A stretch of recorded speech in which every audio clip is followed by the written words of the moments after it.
নমস্কার, জয় শ্রীকৃষ্ণ। আজ আমি বানাবো কড়াইশুঁটির বড়া। সেদিন আমার বাবা বাজার থেকে প্রায় 2 কেজির মতো কড়াইশুঁটি কিনে এনেছে। বাবার আবদার কড়াইশুঁটির যা যা রেসিপি আমি জানি সব কিছু বানিয়ে খাওয়াতে হবে। তো আমিও বাবার আবদার মতন সব কিছু রেসিপি ট্রাই করেছিলাম, যেমন কড়াইশুঁটির কচুরি, কড়াইশুঁটির পরোটা, কড়াইশুঁটির ভাজা, কড়াইশুঁটি বাটা, কড়াইশুঁটির পিঠে এবং কড়াইশুঁটির বড়া। সব কিছুর পরেও অনেকটা কড়াইশুঁটি রয়ে গিয়েছিল, তো আমি সেদিন সকালে ব্রেকফাস্টে কিছুটা কড়াইশুঁটি সেদ্ধ করে খেয়েছিলাম। আরও কিছুটা রয়ে গিয়েছিল, সেগুলো দিয়ে আমি বানাবো কড়াইশুঁটির বড়া, যেটা বানানো খুবই ইজি।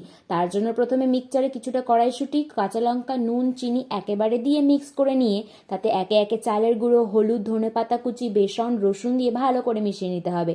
তারপর কড়াইতে তেল দিয়ে বড়াগুলো দিয়ে গোল গোল করে এপিট ওপিট ভালো করে ভেজে নামিয়ে নিলেই রেডি কড়াইশুঁটির বড়া।